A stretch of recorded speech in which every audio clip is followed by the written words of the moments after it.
So someone asked me to do like a speed test for my Starlink. So this is what I got. So not great. I get better download speed than that normally. The upload speed was better at that time. You know, it varies. I'm just gonna say it varies from day to day, and it's really depending on how the waves are acting on the boat and the antenna. So just to show you a quick shot of how the boat is behaving right now, you can kind of see the waves on there. It's hard to see them properly, but there are big waves on there. You see my boom is my main is halfway down the boom, so I'm furled in. It's been like that for the last 2 days, and I'm getting a lot of good miles out of this, and it should stay till I get to the Marquesas. So I'm in good wind. Should stay that way. So today I'll answer some questions instead of talking about weather. Good day, everyone. So this is day 22 of this trip. I had 2 good days, 2 very good days. Day 21 was 163 miles, if I recall correctly. And day 22, which was today's update, I did, let me check actually, 166, I believe. 167 miles. So 2 very good days for Paradigm. Finally, I'm getting the kind of average that I'm used to getting on these big trips. Previously, like, the wind has just not been proper. I didn't have like the proper wind angle or the proper wind strength in order to pull those kinds of number.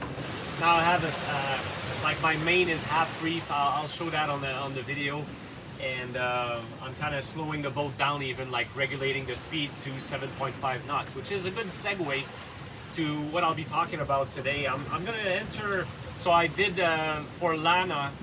I did your speed test, and it comes up at 92 megs per second download and only 3 megs per second upload. So the upload is very asymmetric. I'm not getting very fast upload speed, but the download is at 92 megs per second.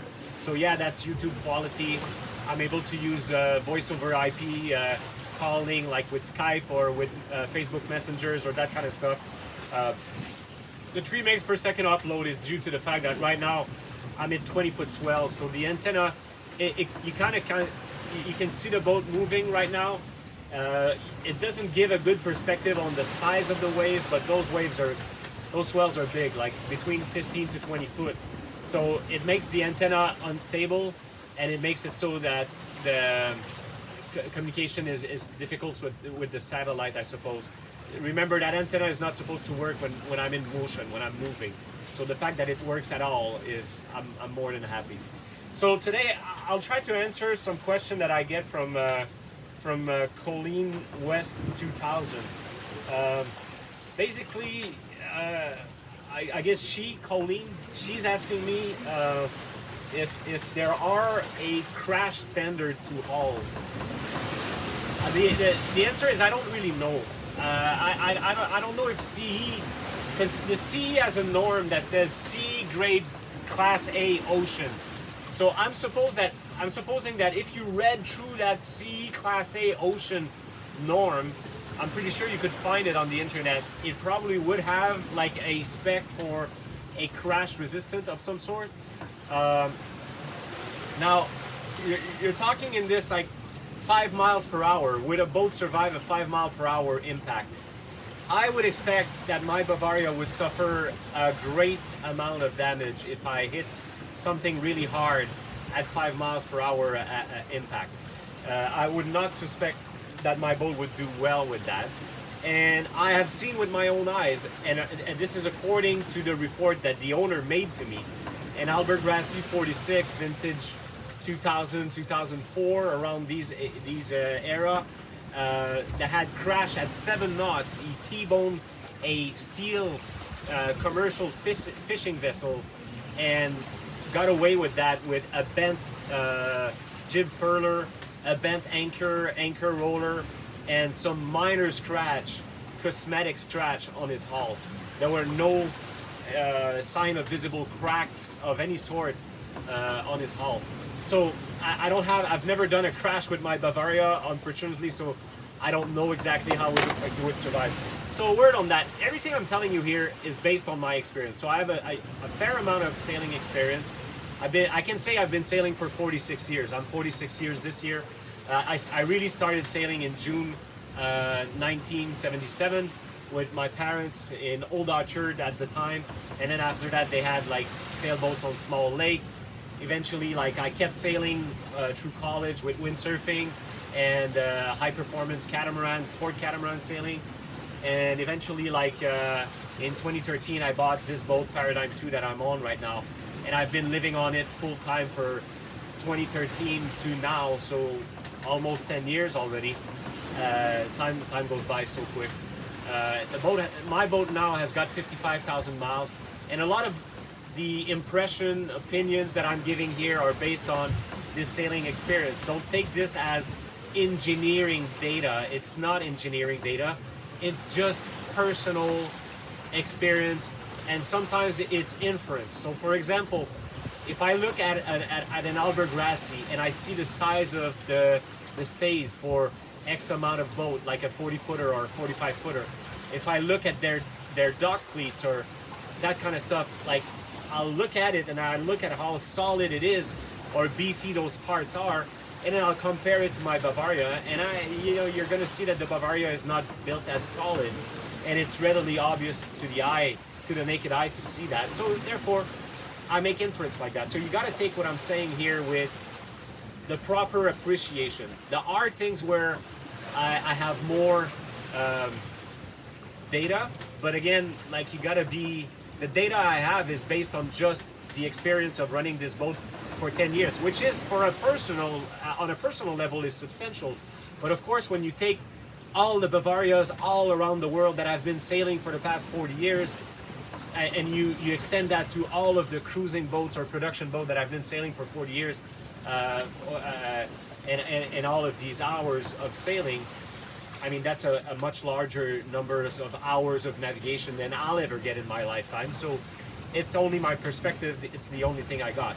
Now, my way of approaching it, based on my kind of substantive experience of sailing, is also influenced by my time as a military pilot in the Canadian Air Force. So I flew C-130s for the Canadian Air Force for a little bit, and I learned quite a fair bit about how the Air Force, well, first of all, trains pilot, how the pilots are trained to follow some norms, some rules, some regulations, follow some numbers that are going to be beneficial in order to preserve the airplane or operate it within the limits. So when I came to the boating world, I used all of that background in order to build up my mind as to how I was going to operate my sailboat that I have spent all the money I've ever made in, you know. And what I did is, in your second comment, so the 5 miles per hour collision, I don't think a production sailboat survives well a 5 miles per hour impact on something hard. You hit some rock at 5 miles per hour at the tip of your keel, I would suppose that that would do substantial damage to the hull structure. I may be wrong. I've never done it, and I'm not going to test it. I'll tell you that. You know, I've grounded my boat a few times myself, but every time that it happened to me, and this is something like I wanted to talk about too. Like every time I've grounded my boat, I knew it was going to happen. Like I knew there was a substantial risk that it could happen. So I was going very slowly. So the impact was very soft. I knew it was a mud bottom or a soft sand kind of bottom. So I never hit a rock really at 5 knots or anything like that. And I'm gonna say, like, colliding on a sailboat, I mean, nobody's beyond an incident, but having a substantial collision on a sailboat is not something that's common. You know, it shouldn't come common. And nowadays, with all the tools we got, like we got these two-way AIS, we got so much precise map, all these GPS. The perspective of hitting your boat hard should be taken as something very exceptional, and obviously, like, that would be the captain's fault. And I don't think that I'd want boats to be stressed to a 5 miles per hour impact, because that would have to make them a lot heavier, and it would hamper light air performance. So one way the Bavaria is, I think, obviously superior. Like if you take for size to an Albergrassi, if you take an Albergrassi center cockpit 40 footer, it's gonna weigh 5,000 pounds more than this Bavaria, making it a more solid boat, making it in some ways a more comfortable boat at anchorage and offshore. But what it does not do for the boat is it's going to require, because it's got about the same sail surface area, that Albergrassi is going to need a lot more wind in order to achieve the same boat speed. And so where I can choose maybe a weather window where I'm going to be like sailing in lighter condition, the Albergrassi is going to be looking for a bit more wind. And that has to play with the comfort and the wear and tear you put on your sails and the maintenance you're going to do on your boat. All that comes into play. So lighter is better, lighter is weaker. So you're making a compromise no matter what you're doing. So stressing a hull for a 5 mile per hour impact, given the fact that we have so much tools right now to prevent those impacts, I say go prevention, try to prevent. Be safe, carry a life raft. If you have an impact that's catastrophic for your boat, then you have your life raft, you jump on it, trigger your EPIRB, send a message on Starlink, and make sure that, that you're safe that way. So that's part A. Part B of your question, your other question was, where can I find the data, the specific data for my boat? Well, the answer is pretty obvious. Like, if you buy an airplane, it's going to come with what they call a POH, a Pilot Operating Handbook. There's going to be an owner manual for like my boat has an owner manual, I still have it. It doesn't have a lot of information. Now, stuff like the motor, the transmission, it's going to tell you, like, every 500 hours, you got to oil change on the motor is due.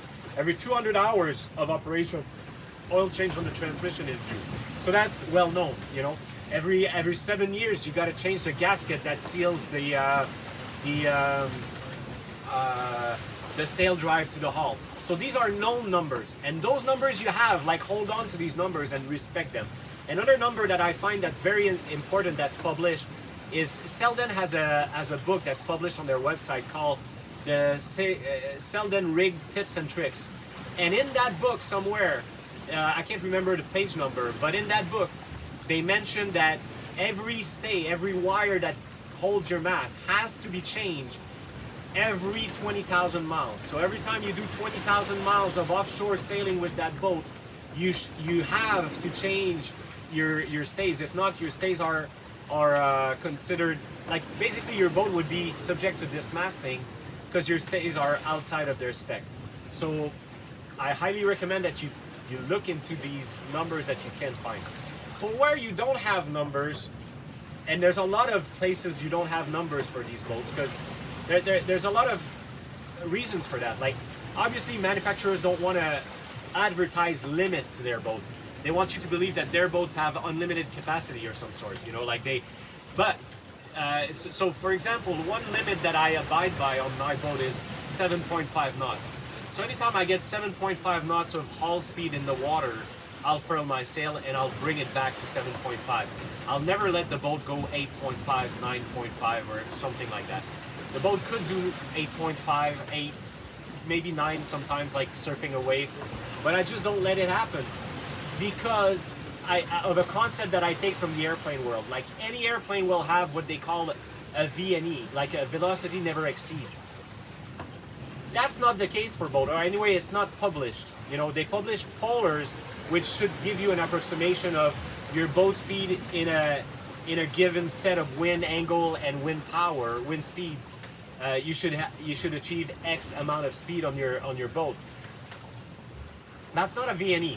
But what I did is, you know, the hull speed, which is an old concept. The hull speed is a concept where, for an amount of water length, your boat is not supposed to be able to go faster than X speed.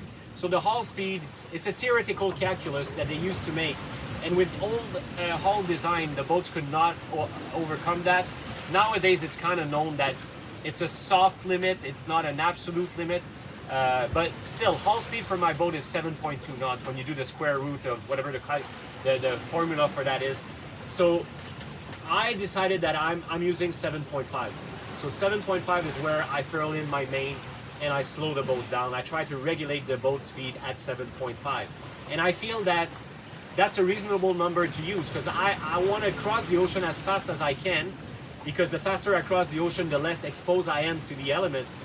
but at the same time, I don't want to cross it. I don't want to pull on the boat so hard that it's going to tear itself apart. Another reason why I'm using a 7.5 number is that's the number I'm going to get if I put 2300 RPM on my diesel. So at 2300 RPM on my diesel, the boat, if the hull is clean and the motor's in good shape, it's going to achieve 7.5 knots. So I say it's a 7 knots boat. Same way, like I'll if I have my spinnaker flying, the spinning I've had, you know, if ever I see 13 knots, you know, I just follow the spinnaker. I'll just furl it in, fall it in, and put the Genoa out. So my sails are offshore grade sails, so they're not high performance sail, but I'll get 5.5 to 6 knots of boat speed in 13 to 14 knots. So for me, the risk of carrying a spinnaker who's going to carry me to 7.5, maybe 8, 8.5, maybe 9, you know, with my spinnaker going downwind. Now that's pulling really hard on all of it, like on the rig, on the hull. Everything is working hard at that point. So 7 again, and it's going to go above my 7.5 limit, which I'll furl. You know, I'll reduce the canvas at that time. So, but 13 knots, regardless of boat speed, I'll furl in. Another thing I look at in order to preserve my boat, which is kind of a limit that, like I say, I made it up. Like, I'm not trying to say these are engineering limits to my boat. I'm just saying it's a logical limit, and it's in my view good seamanship to apply those limits. Is the rudder. So I have a rudder sensor. So if I notice that the rudder is always deflected on starboard in order to bring the boat downwind on a port tack, like, I'll furl the main, because that means the main is too strong, and it's trying to make the boat go upwind, and the rudder has to compensate for that. So I'm generating a lot of stress on my rig.